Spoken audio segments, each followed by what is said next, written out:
Hello and welcome to the Easily Excitable podcast. My name is Topham and this week I'm just going to provide sort of a life update.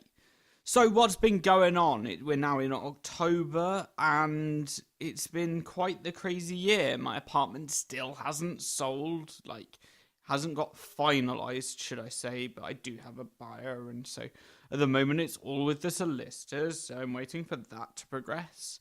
There's lots of emails flying back and forth at the moment regarding that. As for immigration, I've been slowly working on that. There's not much I can do at the moment. It's all caught up. We submit the paperwork in June, at the end of June.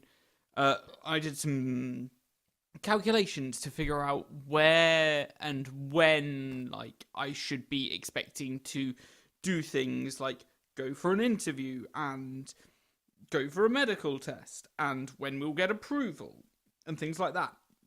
And the earliest kind of date looks to be about January. The latest date looks to be about May. So the average time at the moment kind of looks to be around March. So I don't really know where I stand at the moment other than it's probably going to be next year. But that's okay at the moment. Things are ramping down at work as much as they can because I've got a replacement in. The season's over. We're just about to shift over to in the new year. We're going to have a lot to manufacture. We've already got some big orders coming in. My transition over to the new employee that we've hired is going well. We've got a lot of stuff done.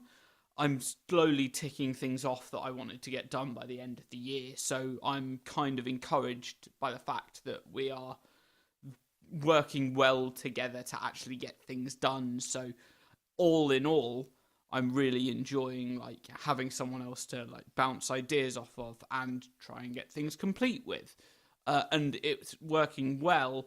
She did ask me last week though if she thought that the job itself was possible for one person to do, to which I said this year hasn't been a good example of that. However, it totally is possible if you use the resources available. Because it's been a difficult year, I've hired two different people, the guy in the lab and this person to replace me. I didn't necessarily strictly hire them. Because now they're in, I've had to train both of them to do their jobs. And as well as that, handle the ISO 9001, 14001 and 18001 being the environmental health and safety and quality management systems, as well as managing the ISO 13485, which is medical devices, and trying to get it all to work together. Managing all of those has been quite a challenge for one person, especially as 3 of the 4 of them have had to be started from scratch because we let our certificates lapse last year.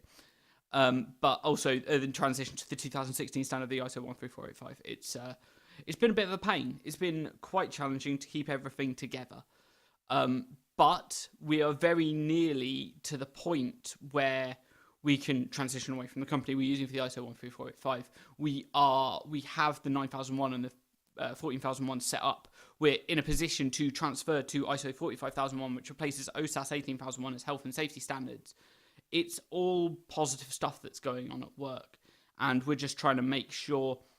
I'm trying to make sure that my replacement knows exactly what's going on with the company, where we are with everything, and that all the documentation's in place for, say, the maintenance team and the production team, so that if someone comes and asks them a question, they can say, I think this is the case, and there's documentation to back it up, and everything's all in place to actually get stuff done.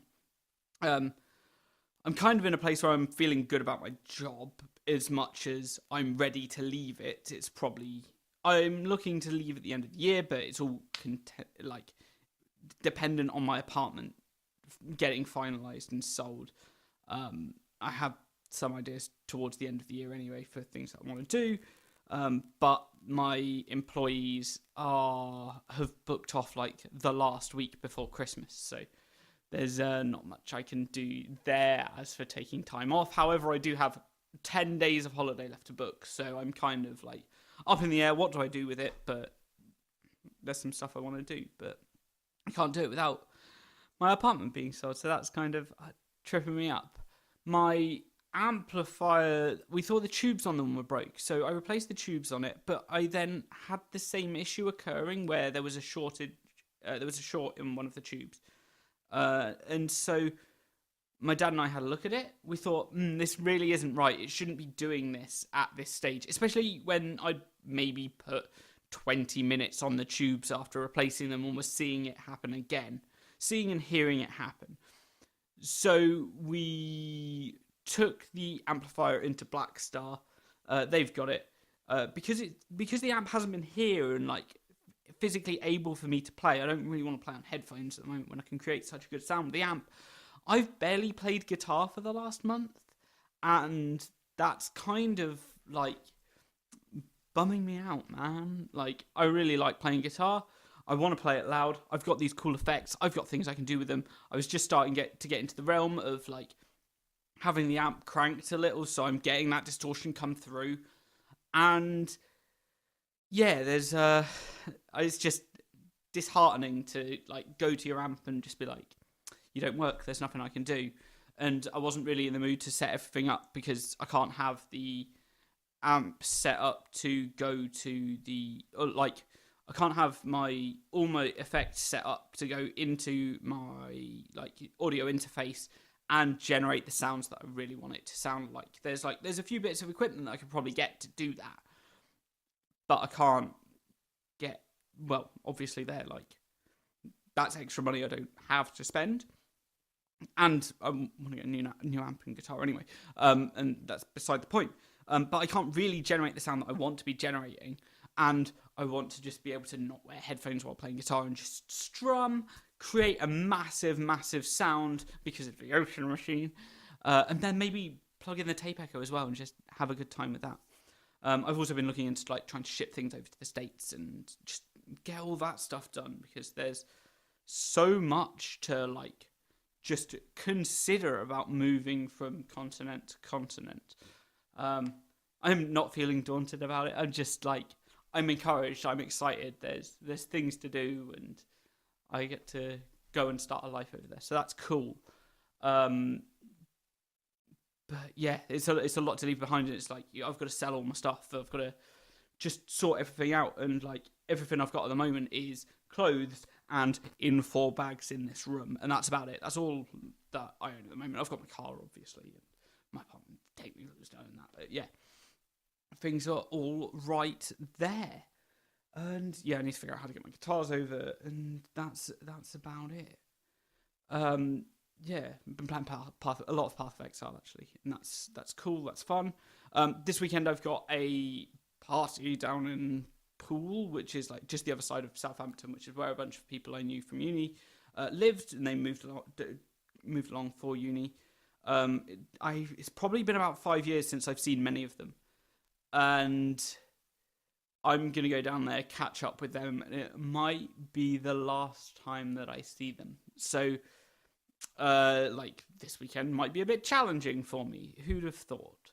But I'm gonna try my best to just get down there, have some fun, spend 2 or 3 hours with them, catch up, make sure they all understand how much I appreciate everything they've done, and like just being there for me as well. Because year 1 of uni was a bit strange. This is totally a story for another day, but yeah, it was. I totally need to express my gratitude to the people that like I went through my degree with, because it was a strange time. Aside from that, I've just been chilling out. I did a 12k run at the weekend. It went really well. Me and my team did real well. I'm real proud of the guys, actually. We had a great time. Ran it in just over 2 hours. It was 12k. It was full of obstacles. That was the challenging part. You get caked in mud. I kind of want to see what I can do going around that course with no limits. But yeah, and like not running as a team, but run as a timed race. I'd be real curious to see what I can do, because in the past I've definitely been quite competitive at running. Who'd have thought? Aside from that, I swear there's one more thing I wanted to talk about, but I can't remember. Well, I'm sure I'll bring it up at another time. Thank you everyone for listening. Have an exciting week. You're all my favourites. Goodbye.